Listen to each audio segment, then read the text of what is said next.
Look, I think we should note at this stage of the discussion that we still do not have the copy of the Minister's statement to the House. So therefore it's very difficult to quote accurately in relation to what she had to say. I just wonder, we know how Fine Gael stand because they voted against that motion in 2018. And we see here today there's not one of them here except the Minister. And I think it's very important that we would note that, because the opposition and the members of my own party are here to set on record what we believe in. So the question has to be, are we leading the O'Farrell family along another length of road where there will be nothing done for them? The least that should be done is a public inquiry.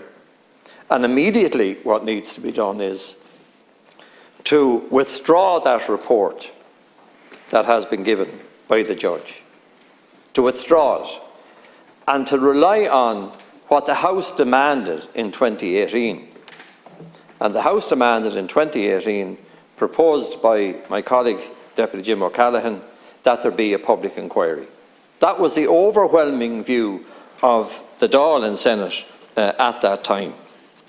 Now, in 2018, at that debate, our party leader, Micheál Martin, went on to say that it's time for action, and the time for action is now.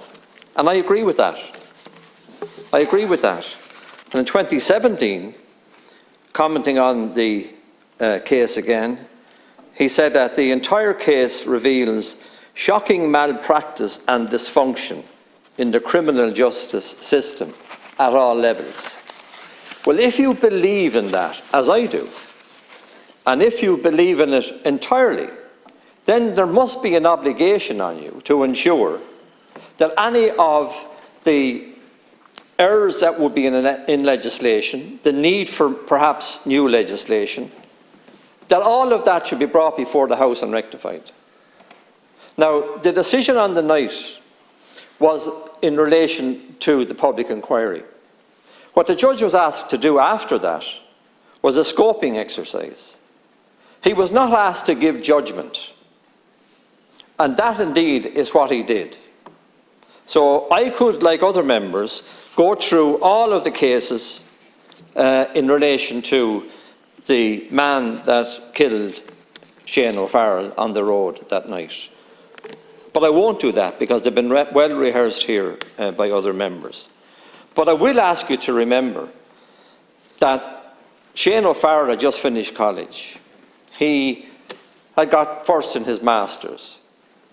He was looking forward to travelling a bit of the world, but nothing to take him away too far because he was very much attached to his family.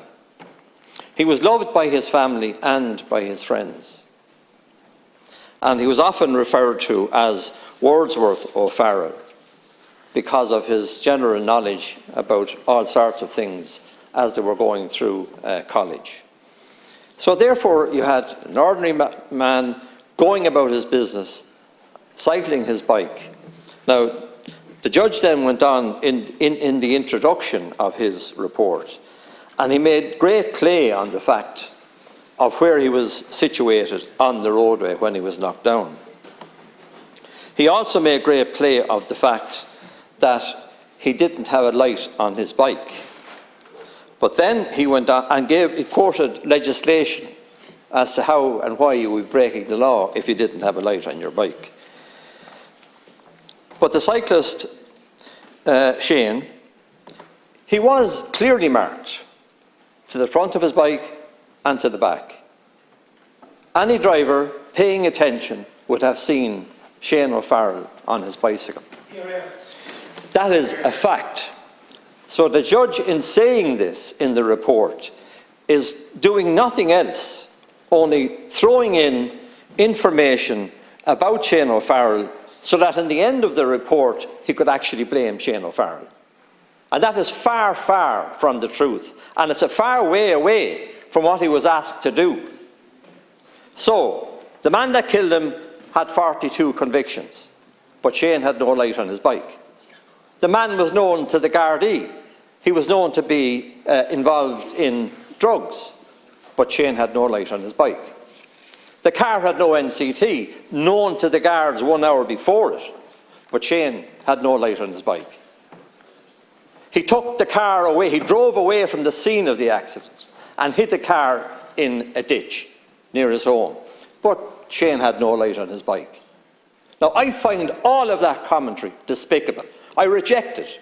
And I again ask you, Minister, to remove that report now from the library or wherever else it's held, so that we can get to the truth, really. And if all of us believe in the truth, as we expressed we did back in 2018, then there is an obligation on you to perhaps consider what the judge had to say, but then to decide what is in the best interest of justice for Shane and the O'Farrell family, and justice for the country, because we would never have known that this man should have been in jail at the time he killed Shane O'Farrell if it were not for that accident. We would never have known the litany of errors in the court system, the failure of the DPP, the failure of the Gardaí, and now the failure of the Department of Justice. If we stand for truth, and if we stand for doing the right thing, Minister, in your closing remarks, I would like to hear you say that you are going to listen to what you've been told by the judge, but that you're going to do what this House demanded, which is to have a public inquiry. I don't know, well, I'd put it this way, there are 4,000 prisoners abroad, all wanting to come home to serve out their time in Ireland. This man, having done all of this, was asked, well, do you want to serve your time here or do you want to go home? I've never heard anything like it. And you have to read the detail of the case as investigated by Lucia O'Farrell and her family. It wasn't the state that conducted the investigation. It was Lucia O'Farrell and her family. And we owe it to others that might be affected by all of this failure. We owe it to them and to the next generation to set in place a system of justice that will be transparent, that we can believe in, and that won't cause the issues that it has caused for the country and for the O'Farrell family. And as politicians, we should not be afraid to take that decision. And you have the support of the majority of the House to do that. And I believe that rather than having statements that might be worthless, rather than having, closed-door conversations with the O'Farrell family, to come out bold and brave and exercise, put into action what you had said. Not you, other people in this House that have said there should be a public inquiry. Nothing short of that will satisfy all of us, the majority of us in this House. And we will not allow another whitewash of the death of Shane O'Farrell.